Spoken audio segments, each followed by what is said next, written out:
recording. Okay, and then you can kind of go whenever. Hi, I am Christina Lockery. I am here to talk today about my experience. I am a two-time rape survivor, and I am also a domestic violence survivor and a survivor of abuse in family contexts. And that sounds like a lot, but it's all kind of connected to each other in a certain way. The great news is, and a little spoiler, is that I actually am now a really successful person who has a wonderful relationship house. I'm an executive level content person for LinkedIn and a former director of an international think tank. And it's been a really long road. So I'm just going to share a little bit about myself because I think that's an important part of how everything goes. And if you stay with me through this journey, I'll also talk about what it means to heal and move forward. So thank you for joining me today. Anyway, again, my name's Christina. Please reach out to me at any point if you need. You can find me at LinkedIn on the portal. You may be able to reach out to Brooke. Anyway, so my experience started, as a lot of people's do, pretty innocently, although I probably didn't see it that way at the time. At 16 years old, I would say 17, my mom will argue with me and say 16, I ran away from home because I was finally in a position where I felt like my mom, who was getting a divorce, was safe from a pretty abusive person who put her down emotionally, who abused her in a lot of ways, who controlled her financially. And I just needed to escape and find somewhere that felt safe to me and to not see people in pain anymore. And part of that's really important because a lot of us, when we end up in situations that lead to trauma, we're already vulnerable and we may not even see it because we've been so strong for so long, or we perceive that we've already been fighting so hard, or that things are bad, or somehow we find some reason why we deserved it or we're in harm's way. And to an extent that's true, but it's not because of a victim. It's really because we're good thinking, feeling people and who deserve something and want something. And sometimes someone else sees it and sees an opportunity. And so, for example, I'll just recommend that no one leave home at 16 without a game plan. I ended up in my first relationship as a 17-year-old with a 25-year-old man who was extremely sexually abusive. I didn't really know any better. I had no litmus test. I had nothing to compare it to. And a lot of the signals that we normally experience, there's a lot of gaslighting, like abuse, and a lot of violation doesn't happen all at once.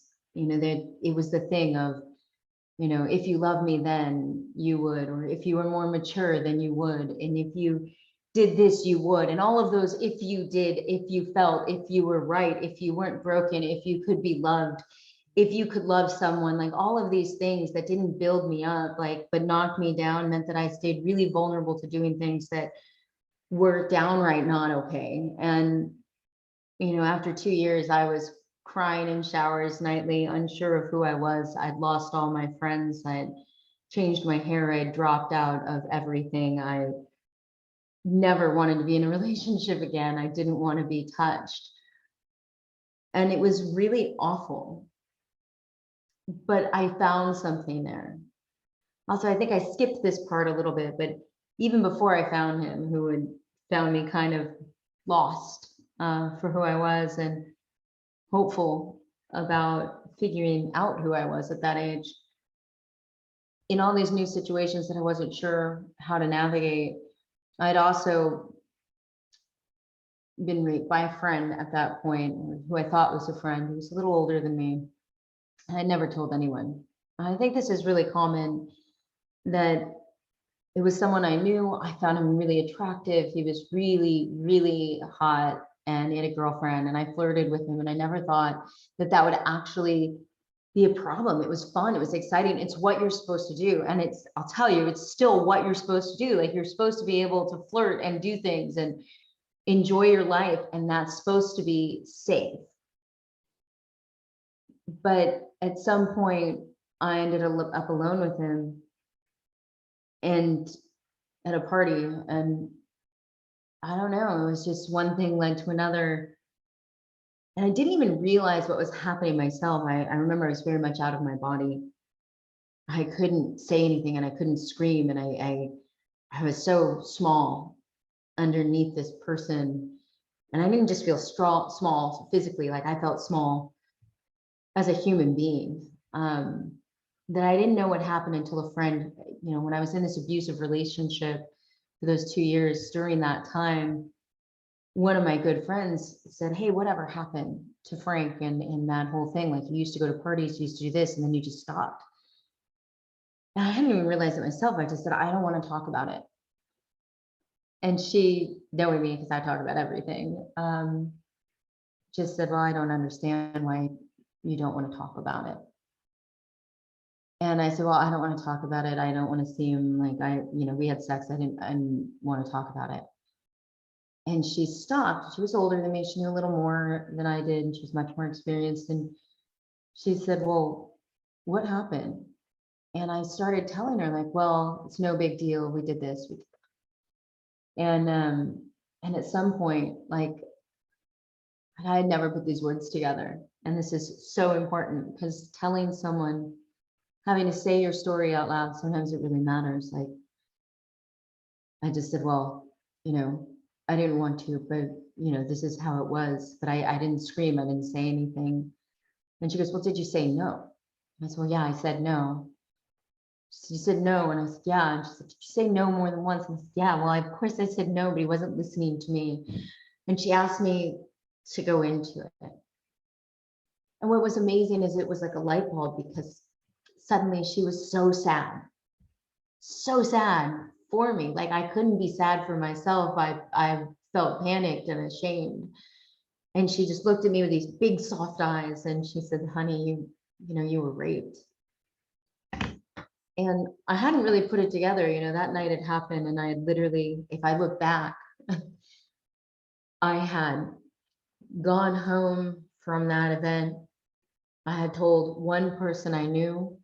He asked if I wanted him to beat up that person. I don't think he knew what else to say, because there are things you just don't know how to say in life. And I said no. I stopped talking to everybody that knew that person. I cut off all my hair. And when I look back, I was a pretty typical victim. I started acting up a lot. I was way more susceptible to my abusive boyfriend that came right after that, because I really felt like something was wrong with me and that I was broken and unlovable. I had had a bad family life. I had made some questionable decisions. And that was really hard, like, I was attracted to this person. And I felt like everything, that happened after that was also my fault. And the reason this is really important is that I think in those moments, we're so busy trying to escape the reality that we've learned through these events, that someone does something and it's not fair and it's not right. And all we want to do is make it not happen again. And so sometimes we blame ourselves, right? Like, because that's easy, that's control. Like, if it's my fault, then I can just not do those things if I can figure it out. And that way I'll never get hurt again. And I'll put up all these walls and I'll be fine. And I don't want to tell everyone that I'm not fine. So I'm just going to keep going. But that also means that in keeping going, I no longer had a sense of what was right or wrong or what I deserved. And it was years that went by after this. I think there's no right answer. People think like something happens to you and you're going to act a certain way or you're going to get over it. People tell you stupid things. Please don't ever tell people like to think positively or to get over it or to not think about it, because trauma, like these things, they have their own course and you have to go through it. You just have to. Not because your whole future is that, but because like, if you don't, it stays with you. So eventually I'm in this awful relationship with this man who is older than me, who tells me I'm wrong about everything. He tells me I don't know enough about the world to love. know enough about sex to be good at it. I don't understand how to be less selfish. And literally, I mean, triggers here, and I'm sorry for anyone if this is graphic, but if someone ever tells you that you not enjoying something is because something's wrong with you, they don't care enough about you. Because you have to ask yourself, I'm only susceptible to that because I want to be someone who wants other people to feel good about me, about themselves, whatever. But if you were that person, would you tell them like, hey, you know, if you loved me, if you were a good enough person, if you weren't selfish, then you would make me feel good all the time. And it wouldn't matter what happened to you. I don't care if you cry in the shower. I don't care if you're upset about it. I don't care if it hurts or if you bleed or, you know, if you're bruised. Like, I don't care about any of that. That's not empathy. And it doesn't mean that someone doesn't love you. It just means they don't love you in a way that's healthy. They don't let love be a good thing for you. It's not in this way where, like, if you are both taking care of each other, then you can trust. And if someone's breaking that, then you can't. So I went through this whole thing, and at some point between this first rape and this very abusive relationship that I am fairly certain only could happen because I had this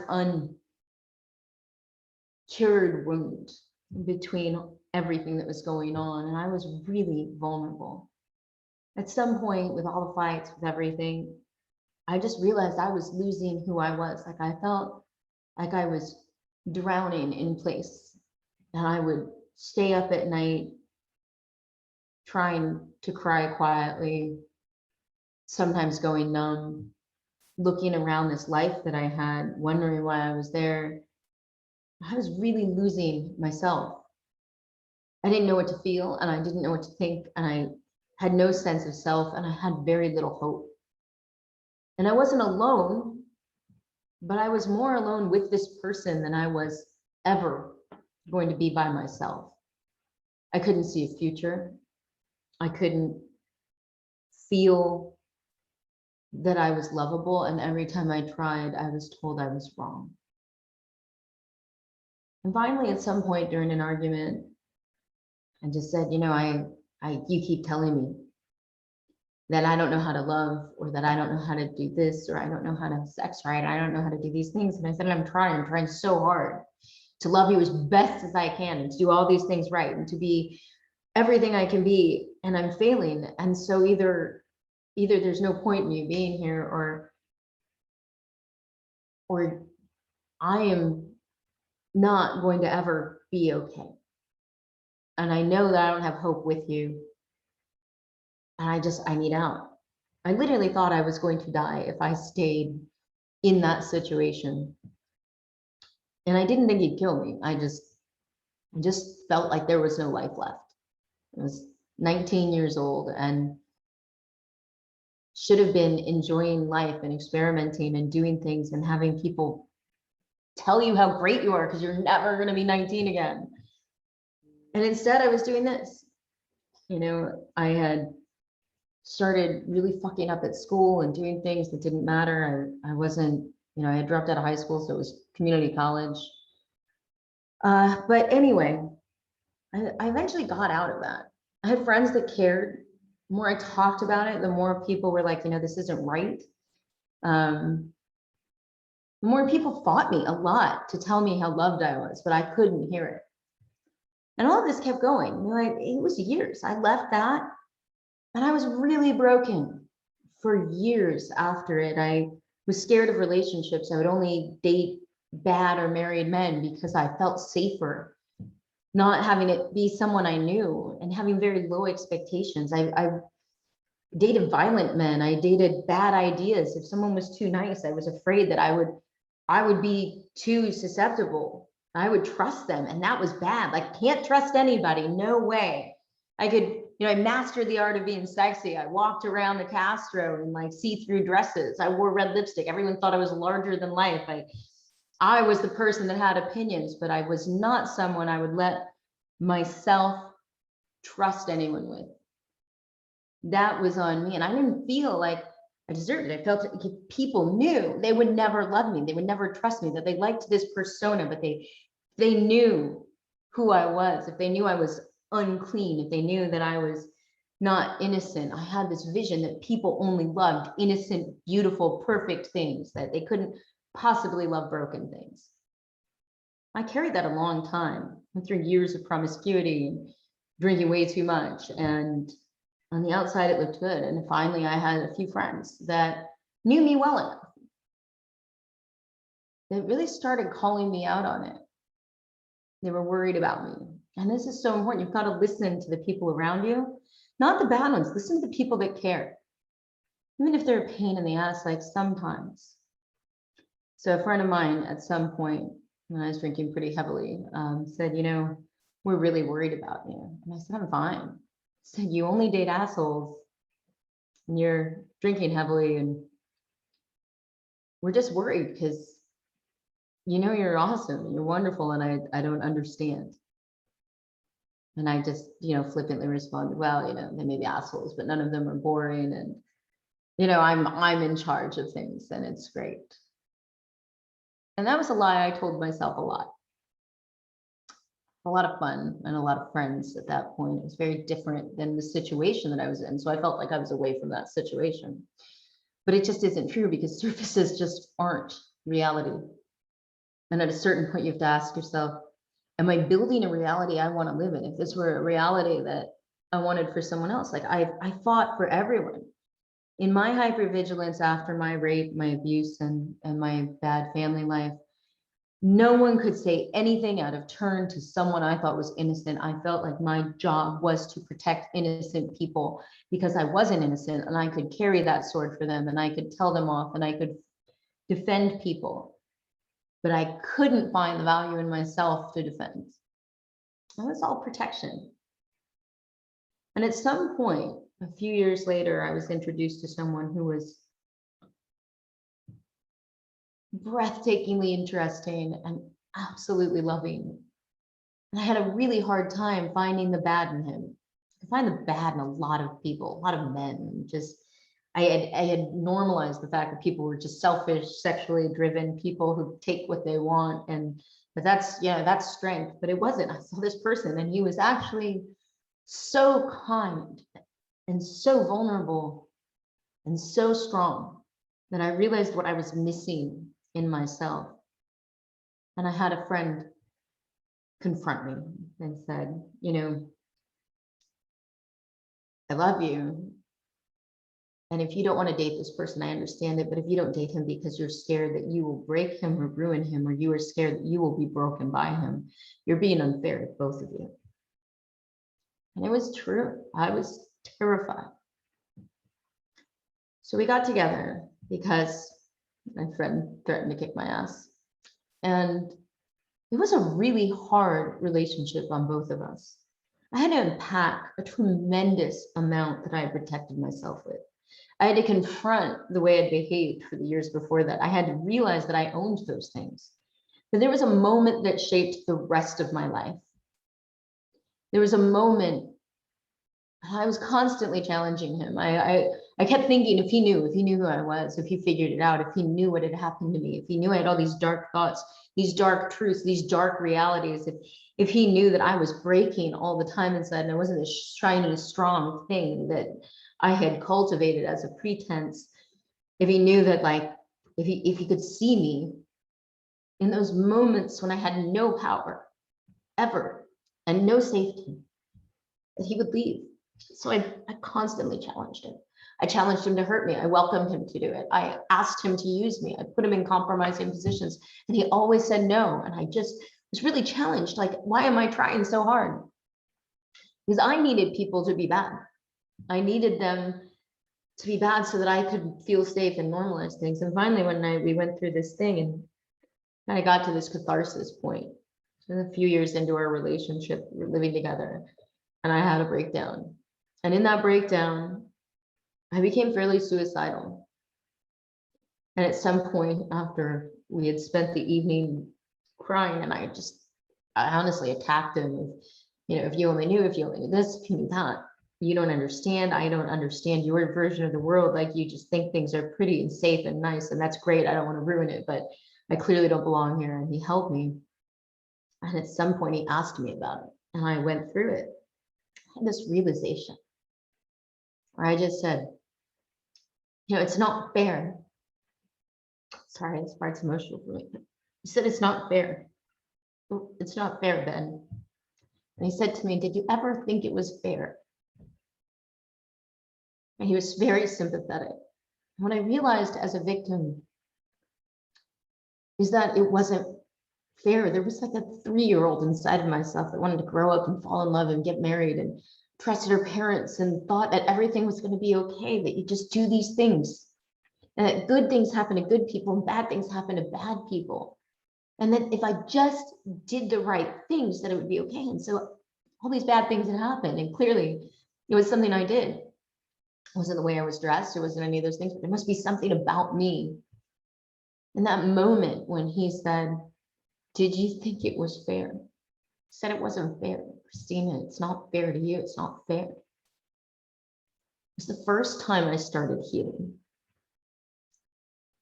That's the scariest thing to recognize, that something that happens to us that can shape us so much, that threatens to change who we are. Close our eyes and dream about it. And dreams for years of people chasing him, being vulnerable. I spent so long trying not to be vulnerable. But the thing that victims carry, whether it's victims of war, I've studied a lot of trauma since this time. I have 3 degrees and they all relate to trauma studies in some way. And the thing that people don't understand is that what victims experience, whether it's a veteran, my dad's a Vietnam vet, or whether it's, rape, whether it's domestic violence, any grief, anything that really threatens your sense of the world, is that it's true. And it's just a truth that you carry, that not everyone will carry, that not everyone will know. Holocaust victims write about this. Viktor Frankl writes about this. There are so many people that realize that we carry things with us and we have to be willing to accept them. Not because it has to be our whole world. That's a common thing that happens after rape. We think our whole world, like everybody is a potential victimizer or victim, and that's the only thing that exists. And we look at people who haven't experienced it, we're like, how nice for them that they can feel these things and think these things and say these platitudes. But what you have to realize is that for them, for most people who don't experience this, and there's a lot of people that do, 1 in 5 women will be victim of rape in their lifetime. Most of that will happen between their teens and their mid-20s. For most people that don't experience that, they get to live in this world that says good things happen to good people and bad things happen to bad people. And that's why they victim blame. That is why they go through this world not understanding, not being able to deal with the truth that every victim carries around. The truth that the world is not fair.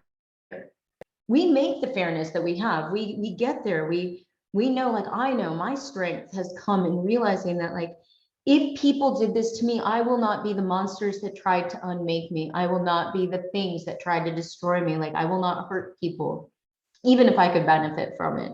I will not do that. That's my commitment to myself. That was part of my healing journey.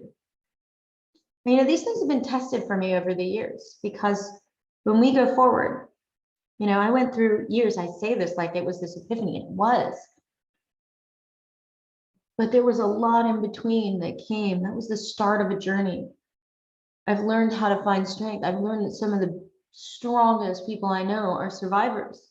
And then when you start telling your story, you find that there's a lot more. There's a lot more people, and not everyone will get it. Not everyone will accept it, but you have to see, like, those people that don't get it, do you need them to, or do you need them to just be willing to hear it? Because the fact of the matter is that if we could all stay in that safe space, we would all stay innocent of this one truth that the rest of us carry. But the fact of the matter is, not everyone is bad. Not everyone is going to hurt you again. And there is strength in survival. because we learn things through these lessons. The same way flowers come after rain, that things that bend, that flex, that grow, they're strong. They're really strong. And when someone breaks you apart, and I can say this having been broken several times, you look at the pieces and you pick them up and you make something in your own image that's even better. You have empathy now. You can be there for other people. I can be here today talking to you and saying, it feels like forever when you're there, but you will get through it one step at a time. There is hope. You can change and you can be even bigger than the things that all they could do is destroy. You have a chance to not be destructive. You have a chance to be something else. You have a chance always to rebuild. And in those moments, they're real, when you feel like I can't take anymore, I'm going to break. You don't break. You go to sleep, you wake up, and one day at a time, you stretch a little bit instead of breaking, keep going. And all that body that feels like it's treacherous, that mind that feels like it's spinning, that hopelessness.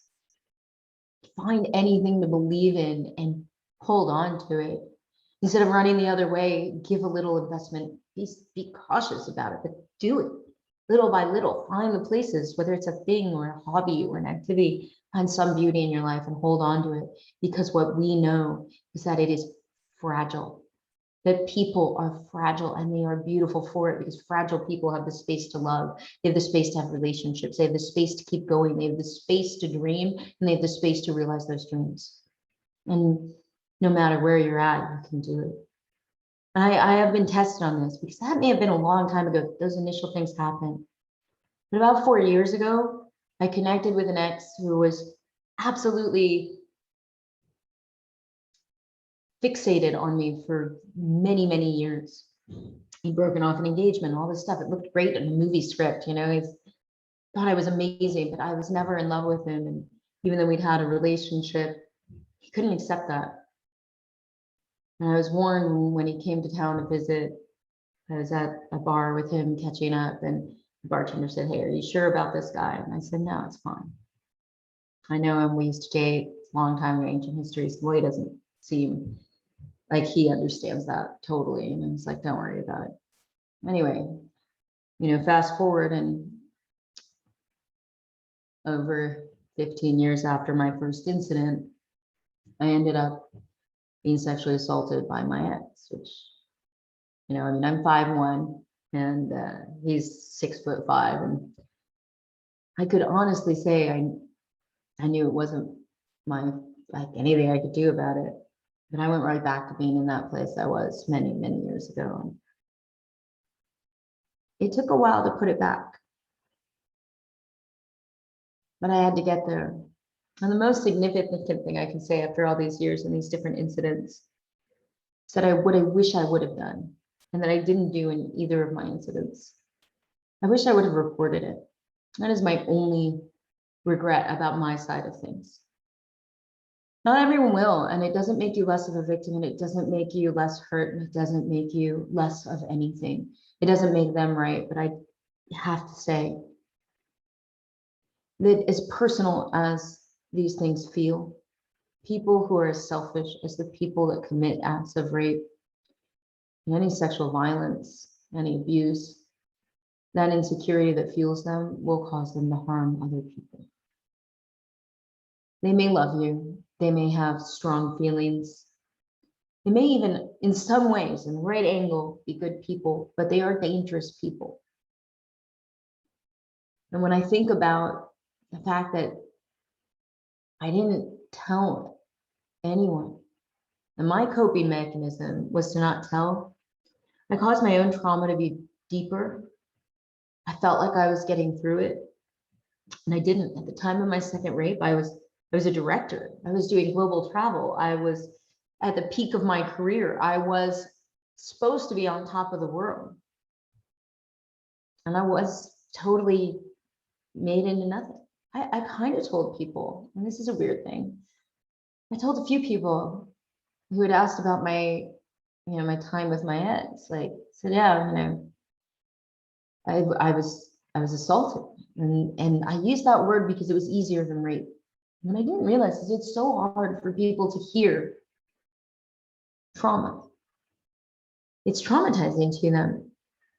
So it took months before my best friend was like, when you said assaulted, I was like, I was raped. She was like, well, how come you didn't just say that? And I'm like, well, how do you just say that? Am I gonna fit it into conversation?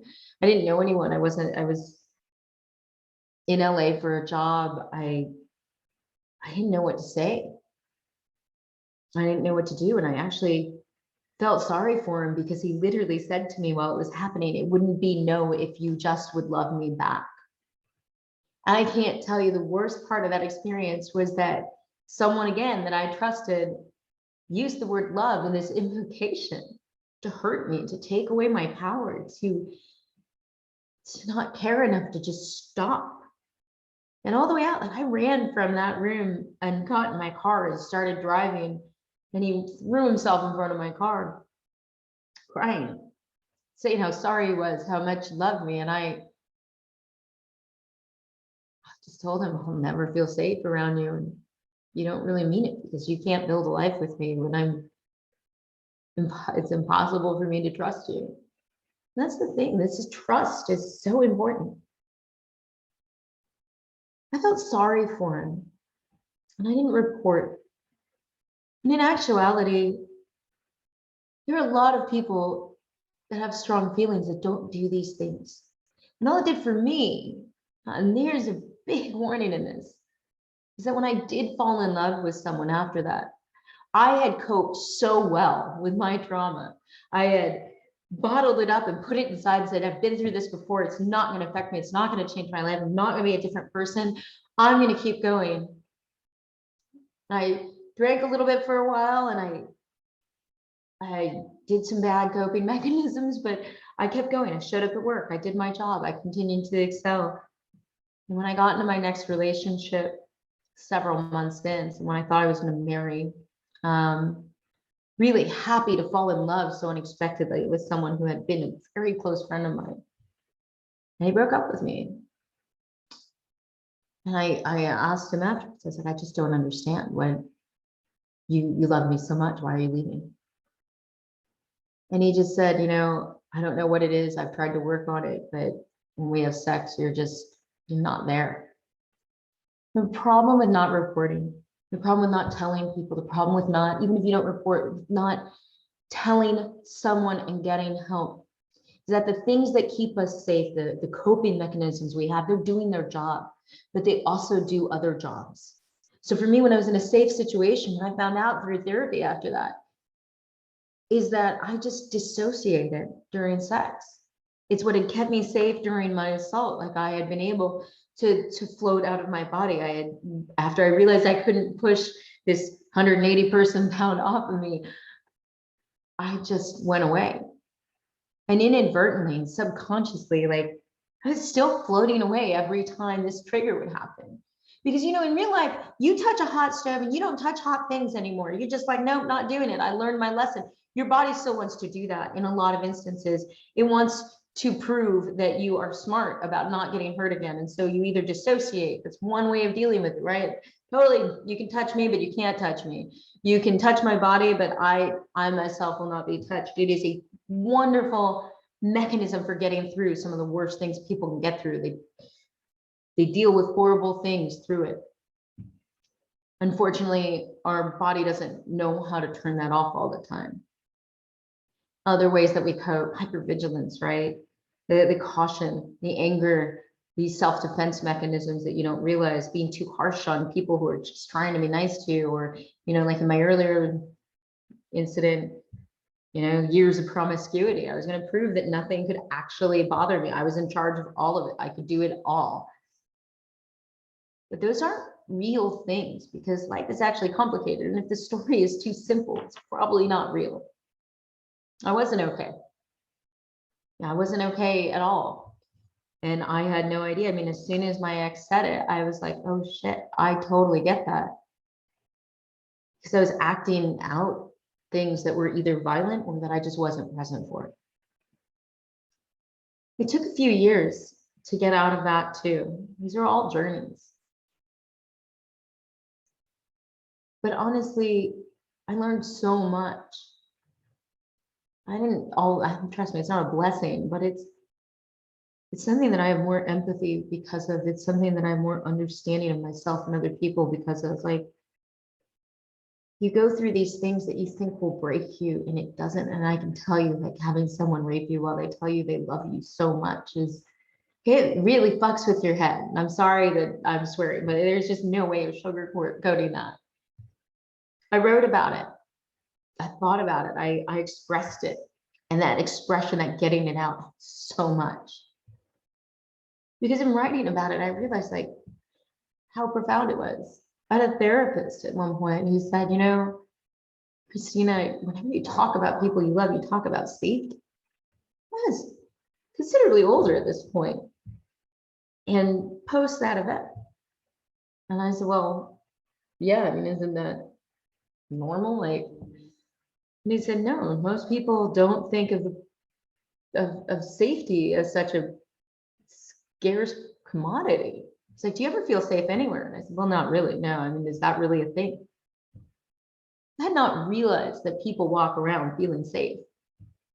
They trust people. And the problem is that my bar had been set really low then on things, you know, like I just expected, like, if I trust you, that's a big thing you earned. I didn't dislike people I didn't trust. I just didn't trust them.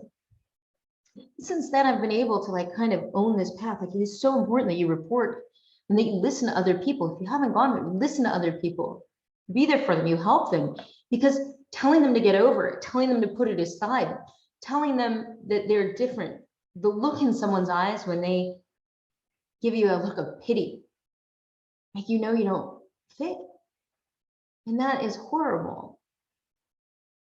But the process of saying, no, I have a truth. I didn't make it. It's not even a judgment on me, even though I have to deal with it. That truth is really important because you have to know what's going on in yourself. And when you start saying it, there will be people that look away or look weird, don't know what to say around you, or they want to ask questions that they're afraid of asking. They want to know things, and they want to find blame in the same way that you probably wanted to find blame for yourself initially. It's hard to give them that forgiveness. But most of all, they want to protect their feeling of being safe. We know what injustice is, and we know what unfairness is, and admitting it means we can actually stop the things from happening that will continue to happen if people don't talk. If you don't talk, if you don't get help, if you don't report or advocate, it is that much harder to forgive yourself and get yourself to a place where you can trust yourself again, to know the difference between a good and a bad person, where you can set standards. You know, it's been a long journey to here. And I have a tremendous fiance, beautiful wife, little dog. I don't think I even thought I would ever get to. There were times I honestly felt suicidal. I didn't know how I was going to keep going in a world that was so awful in my head. It was so dangerous. Little by little, other people believed in me because I let them. I made myself into who I wanted to be. I changed. I went to school. I did these things. I kept going. I gave myself the latitude to screw up sometimes and get back up. Because now I feel like it's not about deserving. I've become someone that someone else who's good wants to be, and I hold them to it, which I never did when I had no self-confidence and when I was affected by these narratives, these tapes in my head about how I wasn't good enough. Like, I have someone that I can say, no, I won't, you know, do XYZ. I won't do this. I want this. And it doesn't have to be a test. It's a compromise. I have someone that I know will never hurt me and that I can be safe with. I have friends like that. And I can function in my job. And if I do have trauma or flashbacks or triggers or moments, I can recognize them because I've spent the time figuring that out. And people can help you with that. 1 in 5 women, we are not alone. There are people that want to help. And realizing that you're going to just have to take one more step at a time. Don't think like, I'm not there yet. One more step. You just got to hold on. You've got to realize that all the things that you can make, they're not written yet. And that the one thing, the reason you're hurting, the reason that we are so fragile and vulnerable is because we are feeling people who care and who want to be cared for. And if nothing else in this world, that makes you worth something. It makes you worth the journey. So having compassion for yourself, speaking up, sharing your story, writing it down, put it in a journal, go to a therapist. If you are assaulted, report. If you have a friend, don't push them, but be there for them. Hear them out. And it's a hard thing to share, so ask. If I hadn't had that friend many years ago point out to me, talk me through it, take me on a journey through the fact that I had been raped, even with all the cliche symptoms, cutting my hair, dropping my friends, dropping my scene, I don't know if I ever would have gotten out of all the other situations. You know, like, I don't always have the best perspective. We don't always feel our worth. But what we can feel is that we know that the things that happen to us are wrong.